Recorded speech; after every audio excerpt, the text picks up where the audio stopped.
Malam itu, aku berdiri di balik kaca besar ruang tamu, menatap rintik hujan yang berjatuhan perlahan di halaman rumahku.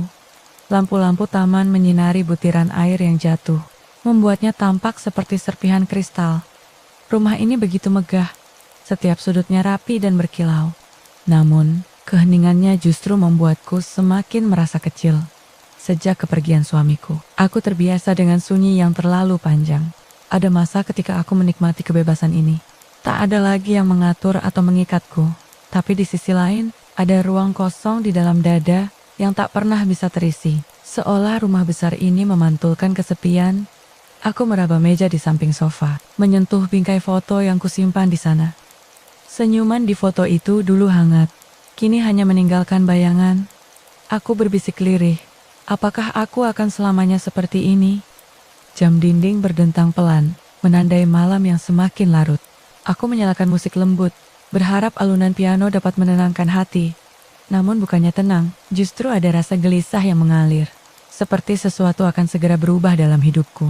Aku tak tahu, di balik derasnya hujan malam itu, seseorang sedang berjalan di jalanan desa.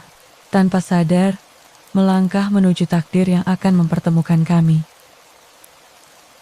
Sebelum aku mulai cerita, tulis di kolom komentar ya, dari mana saja kalian menyimak kisah inspiratif ini. Jangan lupa untuk terus dukung channel aku, dengan cara tekan tombol like, subscribe, dan nyalakan loncengnya, agar tidak ketinggalan cerita-cerita menegangkan lainnya. Sudah? Tonton sampai habis ya. Salam Rahayu. Malam itu, mobilku berhenti mendadak di jalan sempit desa, tepat ketika hujan turun semakin deras. Aku mencoba menyalakan mesin berulang kali, tapi hanya suara serak mesin yang terdengar. Lampu jalan yang redup menambah kesan asing pada malam itu. Dan untuk sesaat, aku merasa benar-benar sendirian. Aku membuka kaca jendela. Udara dingin, bercampur aroma tanah basah masuk, menempel di kulitku. Saat itulah aku melihat seorang pria berjalan sambil menundukkan kepala. Jas hujannya sederhana. Wajahnya setengah tertutup percikan air hujan. Ia berhenti sejenak, menatapku dengan sorot mata yang tajam dan hangat. Mesinnya macet ya, Bu? Aku mengangguk sedikit canggung. Tangannya besar, kulitnya tampak kasar, seperti terbiasa bekerja keras. Tanpa banyak bicara, ia memeriksa mesin mobilku. Aku menatap punggungnya yang basah kuyup, rambutnya menempel di dahi. Anehnya, dalam diam itu, aku merasakan kehangatan. Seolah hujan malam ini tak hanya membasahi, tapi juga mempertemukan dua kesepian. Tak lama kemudian, ia menoleh dan tersenyum kecil. Senyum yang sederhana, namun mampu menggetarkan sesuatu dalam diriku. Coba dinyalakan lagi, Bu. Aku menyalakan mesin. Dan benar, mobilku kembali hidup. Terima kasih. Siapa namamu? Saya Arka. Dan malam itu, di balik hujan deras yang belum reda, aku tahu, nama itu akan terus bergaung dalam pikiranku. Beberapa hari setelah malam hujan itu, aku sengaja pergi ke pasar desa untuk membeli buah segar. Entah mengapa aku ingin keluar sendiri pagi itu. Meski sebenarnya bisa saja aku menyuruh asisten rumah tangga, udara masih lembab setelah hujan semalam. Aroma tanah basah bercampur dengan wangi sayuran dan rempah yang dijajakan para pedagang. Aku sedang memilih mangga, ketika mataku tanpa sengaja menangkap sosok yang sangat kuingat, Arka. Ia sedang mengangkat karung berisi beras di pundaknya. Cahaya matahari pagi jatuh di wajahnya, membuat kulitnya tampak bersinar hangat. Aku terpaku beberapa detik, sebelum akhirnya ia menoleh. Tatapan mata kami bertemu, dan tiba-tiba keramaian pasar seakan memudar. Senyumnya merekah, sederhana, tulus, tapi cukup untuk membuatku merasa seolah seluruh tubuhku dipenuhi cahaya. Bu Dokter? Sapanya singkat. Nada suaranya membuatku merasa namaku baru saja dipanggil dengan cara paling istimewa. Aku tersenyum gugup. Panggil saja, aku Luna. Tidak usah terlalu formal, kataku cepat. Lalu menunduk, pura-pura sibuk memilih mangga. Jantungku berdetak lebih cepat dari biasanya. Dia mendekat, tangannya menyentuh salah satu mangga di hadapanku. Yang ini manis, biasanya saya beli di sini. Mata kami kembali bertemu, jarak kami terlalu dekat. Aku bisa merasakan kehangatan tubuhnya, meski di tengah udara pagi yang sejuk.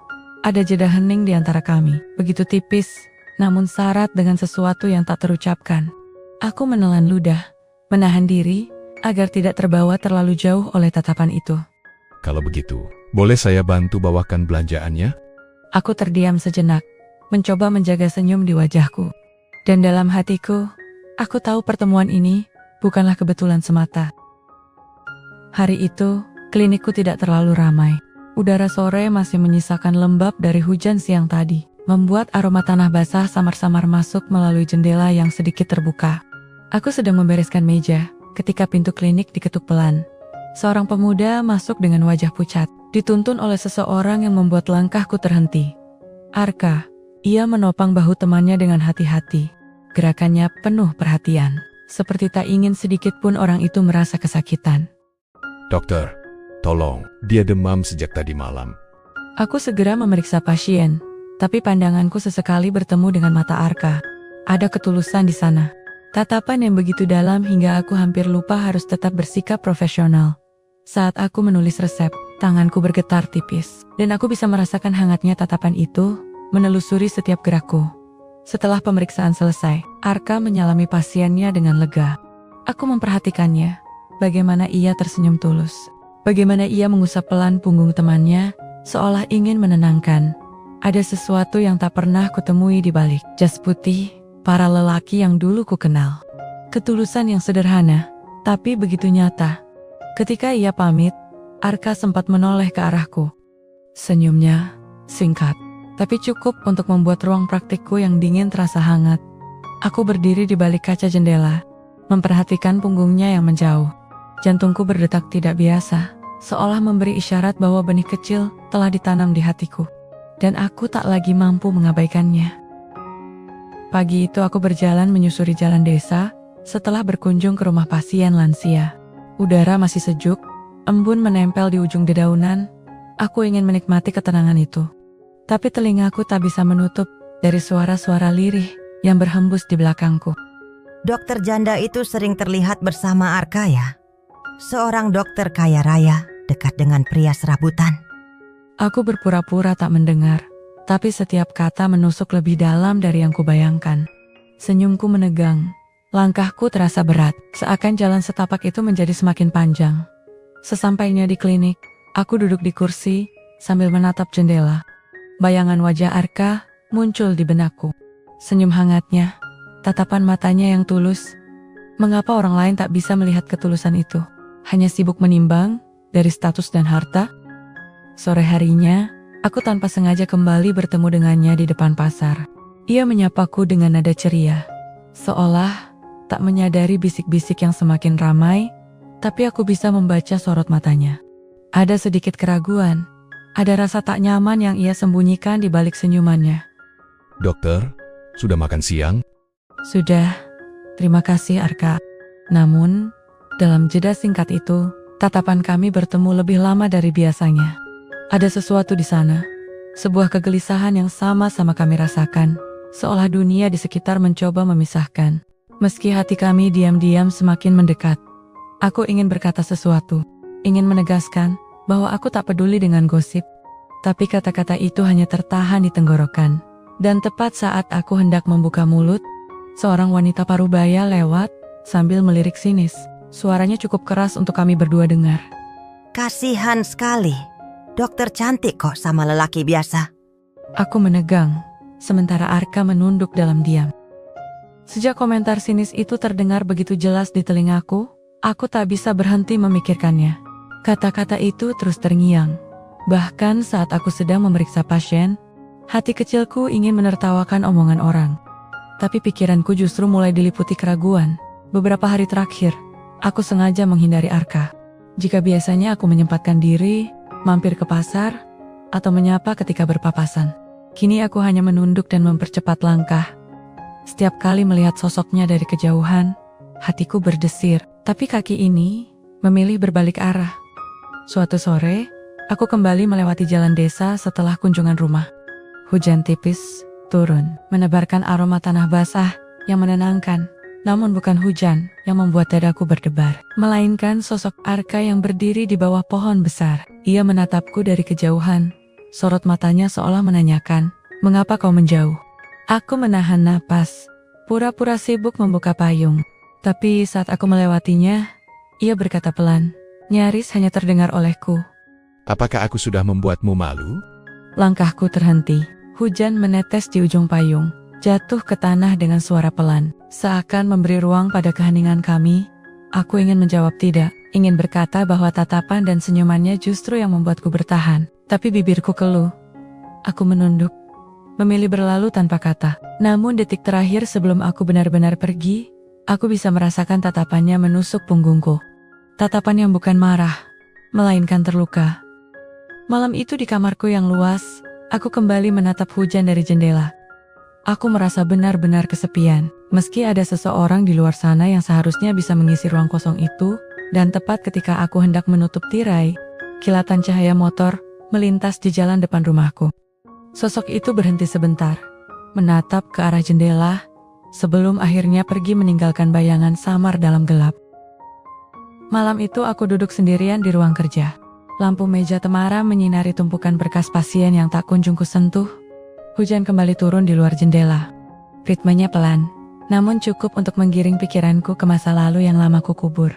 Suamiku dulu, lelaki yang begitu dihormati karena ambisi dan prestasinya.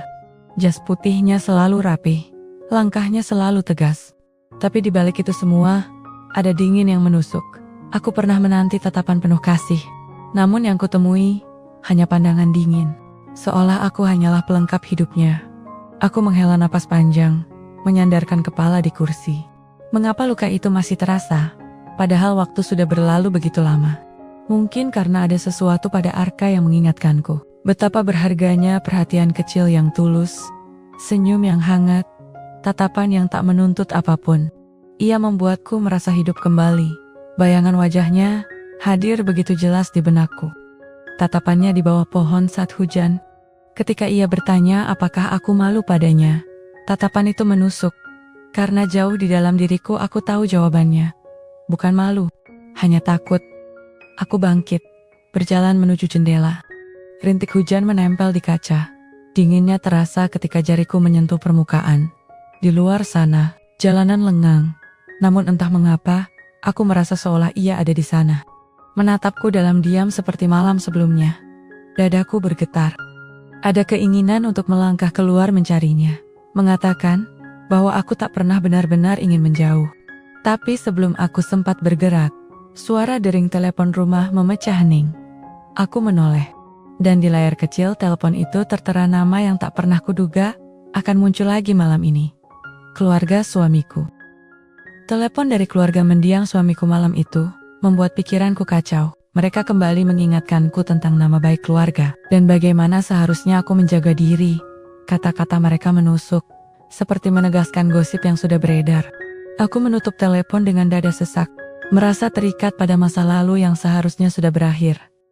Beberapa hari kemudian, aku bertemu Arka di depan klinik. Ia datang untuk mengantar seorang anak kecil yang terluka jatuh dari sepeda. Aku berusaha bersikap biasa, tapi jelas ia merasakan dinginnya sikapku. Setelah pasien selesai ditangani, ia menatapku lama. Kenapa akhir-akhir ini kau selalu menjauh? Arka, mungkin kita terlalu sering terlihat bersama. Orang-orang mulai salah bicara. Salah bicara? Atau kau sendiri yang malu terlihat bersamaku? Pertanyaannya menampar, karena bukan itu maksudku. Namun sebelum sempat kujelaskan, ia sudah menghela napas panjang. Matanya memaling dari wajahku. Aku tahu posisiku. Aku hanya lelaki biasa. Mungkin memang lebih baik aku tidak terlalu dekat denganmu. Bukan begitu, Arka. Suaraku tercekat. Tanganku hampir terulur untuk menahan lengannya. Namun ia melangkah mundur. Tatapannya seolah memohon agar aku jujur pada diriku sendiri. Hening menyelimuti kami. Hanya suara hujan tipis di atap klinik yang terdengar. Aku bisa merasakan jarak di antara kami melebar. Bukan karena ingin, tapi karena rasa takutku yang tak bisa kuungkapkan. Dan sebelum aku sempat meraih keberanian untuk bicara lebih jauh, suara seseorang memanggilku dari dalam klinik. Arka hanya menunduk sebentar, lalu berbalik pergi, meninggalkan jejak basah di lantai, bersama detak jantungku yang semakin tak teratur. Sejak percakapan terakhir di depan klinik, aku tak lagi melihat Arka. Tak ada sosoknya di pasar, tak ada senyum singkatnya saat aku melewati jalan desa. Seakan-akan ia benar-benar memutuskan untuk menjaga jarak. seperti yang diucapkannya waktu itu. Aku duduk di ruang tamu rumah besar ini. Hanya ditemani suara jam dinding yang berdetak pelan, aku mencoba membaca buku, menyalakan televisi, bahkan memutar musik piano kesukaanku. Namun semua terasa hambar dan kosong. Saat hujan turun, aku berdiri di balik jendela, menatap jalanan yang basah. Aku berharap melihat bayangan motor Arka berhenti di depan rumahku lagi. Aku merindukan tatapannya. Tatapan yang sederhana, namun penuh makna. Tatapan yang membuatku merasa dipandang sebagai seorang perempuan, bukan sekadar dokter atau janda kaya. Aku menutup mata, membiarkan suara hujan menenangkan. Tapi yang muncul justru kenangan. Saat ia menatapku di bawah pohon, saat tangannya menyentuh mangga di pasar, hanya beberapa jengkal dari tanganku. Saat senyum tipisnya membuat dadaku hangat. Aku merindukanmu, Arka. Bisikku lirih, nyaris tak berani mendengar suara sendiri. Namun, rasa rindu itu bercampur dengan rasa takut. Takut menghadapi pandangan orang. Takut pada keluarga yang selalu menuntut. Takut pada luka lama yang belum sembuh. Tapi di balik semua itu, aku semakin yakin bahwa kesepian ini tak lagi bisa kuabaikan. Dan tepat ketika pikiranku penuh dengan bayangan Arka, telepon genggamku bergetar. Sebuah pesan singkat masuk, aku membuka layar, dan dadaku langsung bergetar membaca isinya. Besok saya ingin bicara. Ada hal yang harus saya katakan. Aku tiba lebih awal di kafe kecil dekat pasar, tempat yang Arka pilih untuk bertemu. Hujan baru saja reda, menyisakan aroma tanah basah yang samar masuk lewat jendela terbuka. Aku menggenggam cangkir kopi yang masih mengepul, mencoba menenangkan jantungku yang berdegup lebih cepat dari biasanya. Lalu ia datang, dengan kemeja sederhana, rambutnya masih sedikit basah, dan senyum tipis yang selalu berhasil membuatku merasa hangat. Tatapan matanya bertemu denganku. Ada keraguan sekaligus keberanian yang ia coba sembunyikan. Maaf membuatmu menunggu. Ia duduk di hadapanku. Kedua tangannya meremas gelas air seperti menyalurkan kegelisahan. Aku mengangguk pelan, mencoba tersenyum. Kau bilang, ada yang ingin disampaikan? Hening, sejenak. Matanya menatapku, lalu berpaling keluar jendela. Aku bisa merasakan ada sesuatu yang berat dalam dirinya. Jari-jariku tanpa sadar bergerak menyentuh meja, nyaris mendekati tangannya. Entah untuk menenangkannya, atau menenangkan diriku sendiri. Aku bukan pria seperti yang mungkin kau bayangkan. Aku bekerja serabutan, kadang jadi sopir, kadang bantu-bantu di pasar. Aku tidak punya apa-apa untuk ditawarkan, selain diriku yang sederhana. Kata-katanya jujur, polos. Tapi justru itu yang membuat dadaku bergetar. Ada sesuatu yang begitu tulus, begitu nyata dari pengakuan itu. Arka, aku tidak mencari harta darimu. Ia menoleh cepat, seolah tak percaya dengan ucapanku. Ada sinar ragu dan harap yang bergulir di matanya. Untuk sesaat, aku merasa ingin meraih tangannya, menghapus kegelisahan yang ia simpan terlalu lama. Namun sebelum aku bisa mengucapkan lebih banyak, seorang perempuan masuk ke kafe. Rambutnya panjang, wajahnya sendu, dan langkahnya langsung menuju ke arah meja kami. Aku melihat Arka menegang, ekspresinya berubah seketika. Kita perlu bicara. Aku menoleh padanya, lalu kembali menatap Arka, yang kini tak sanggup menatap balik. Udara di dalam kafe seketika menjadi dingin. Suara gelas beradu dan bisikan pengunjung lain terdengar sayup, seolah semua hanya menjadi latar yang tak penting. Perhatianku terpusat pada perempuan itu. Wajahnya pucat, matanya menyimpan luka yang dalam. Aku menoleh pada Arka, berharap ia memberi penjelasan. Tapi tatapannya jatuh ke meja, seakan tak berani bertemu dengan mataku. Hening yang panjang membuat dadaku semakin sesak. Arka, siapa dia? Perempuan itu mendahului Arka. Suaranya lirih, namun penuh getir. Namaku Dira. Aku pernah menjadi bagian hidupnya. Aku menahan napas. Kata-kata itu terasa seperti angin dingin yang menyapu tubuhku. Arka akhirnya mendongak, matanya penuh rasa bersalah. Aku merasakan jemariku gemetar, meski berusaha menyembunyikannya dengan meraih cangkir kopi. Aroma hangatnya tak lagi mampu menenangkan. Tatapan Dira berpindah padaku, penuh dengan sesuatu yang sulit kuterjemahkan, antara kesedihan dan peringatan. Aku tidak ingin mengganggu, tapi aku harus mengatakan sesuatu sebelum semuanya terlambat. Aku menatapnya lekat, tubuhku menegang. Sebuah firasat buruk merayap di dada. Arka mencoba meraih tanganku di atas meja. Genggamannya hangat, namun goyah. Aku akan menjelaskan semuanya padamu. Tapi sebelum kata-kata itu sempat menenangkan, Dira menatapku dan berkata dengan suara yang nyaris pecah. Dokter, kau harus tahu, Arka menyimpan sesuatu yang bisa mengubah caramu memandangnya.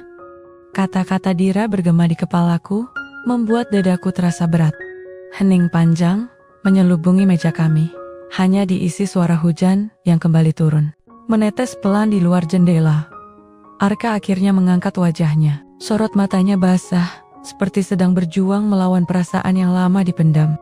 Ia menggenggam tanganku lebih erat, seakan takut aku akan pergi. Aku bukan hanya pria sederhana yang kau lihat selama ini. Dira, dulu adalah istriku. Tubuhku menegang. Kata istri terasa menghantamku dengan kekuatan yang tak terduga. Mataku berpindah pada Dira yang menunduk. Jemarinya saling meremas gelisah. Kami sudah berpisah sejak 2 tahun lalu. Perceraian itu meninggalkan luka untuk kami berdua. Aku kehilangan arah, kehilangan rumah, kehilangan banyak hal. Sejak itu aku bekerja serabutan, mencoba bertahan. Dan saat aku bertemu denganmu, aku takut kau menilai aku hanya dari masa laluku. Pikiranku berputar. Di satu sisi, ada kejujuran yang membuatku ingin meraih wajahnya, menghapus semua rasa bersalah itu. Di sisi lain, ada ketakutan yang menyeruak. Bagaimana jika aku hanya menjadi pelarian dari kesepiannya? Kenapa kau baru mengatakan ini sekarang?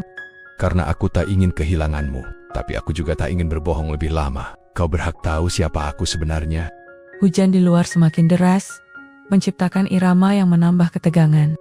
Aku merasakan air mata menumpuk di pelupuk. Meski tak tahu apakah itu karena kecewa, lega, atau takut. Dira bangkit perlahan, wajahnya penuh kelelahan. Aku sudah mengatakan apa yang harus kukatakan.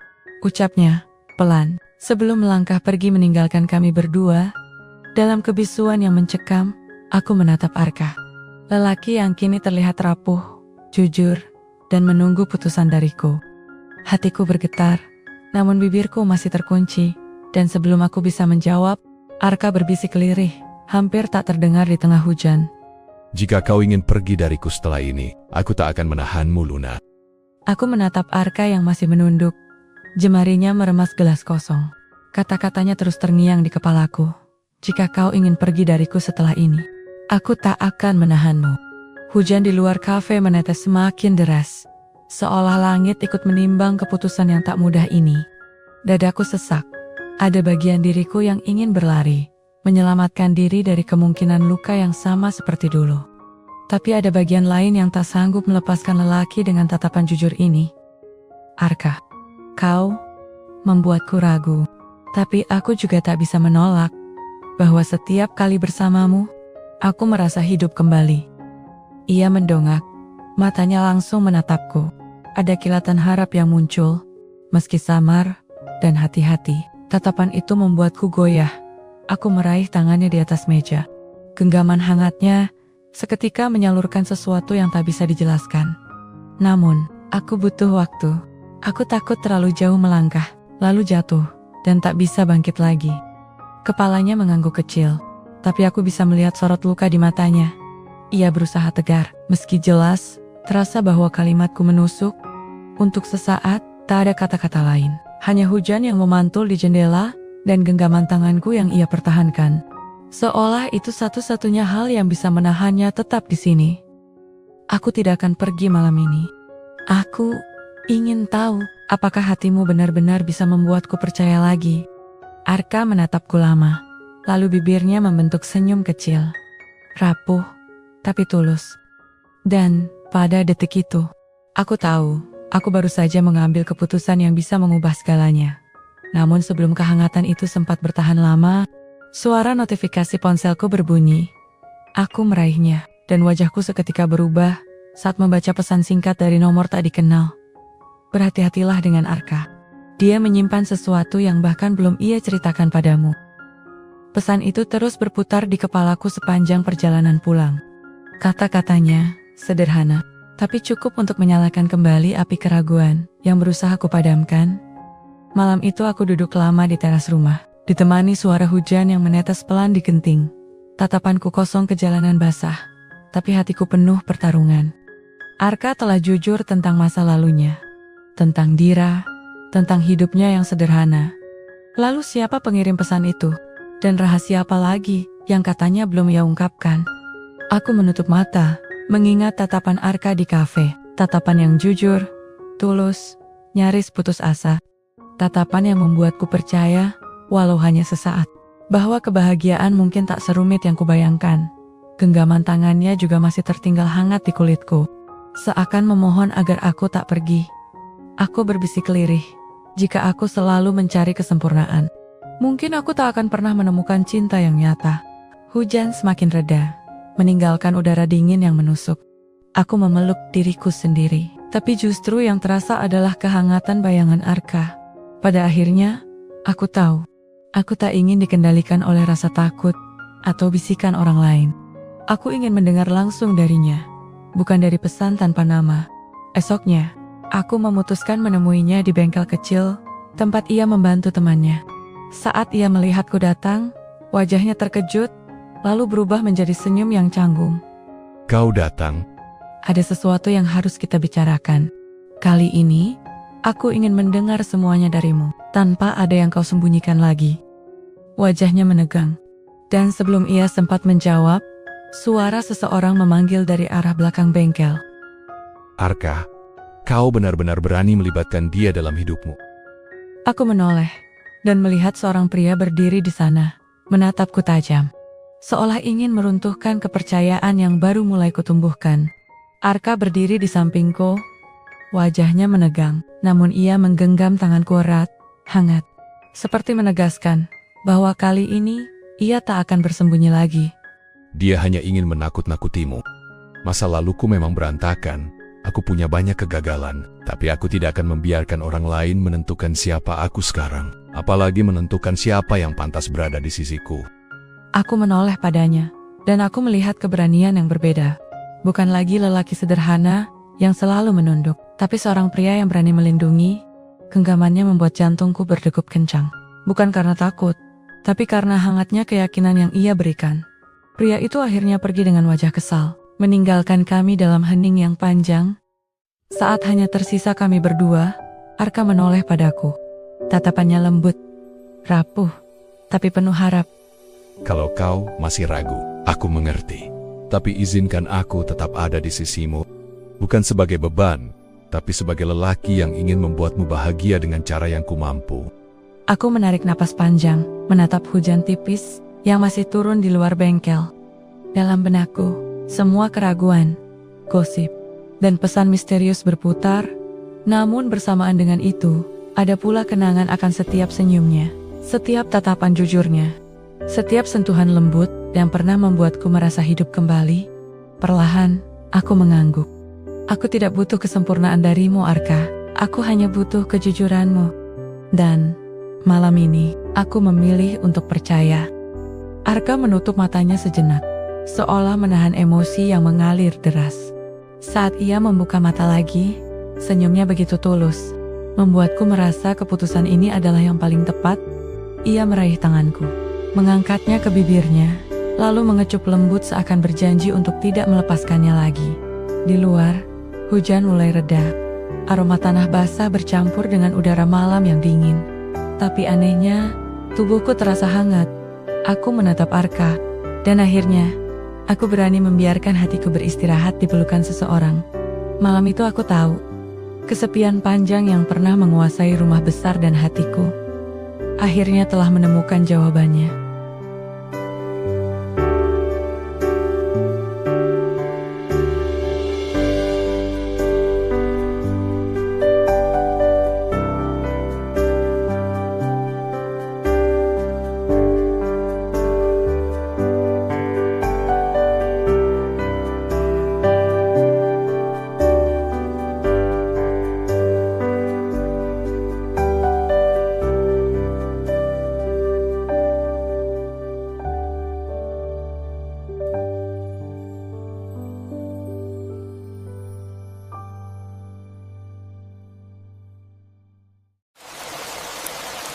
Malam itu, aku berdiri di balik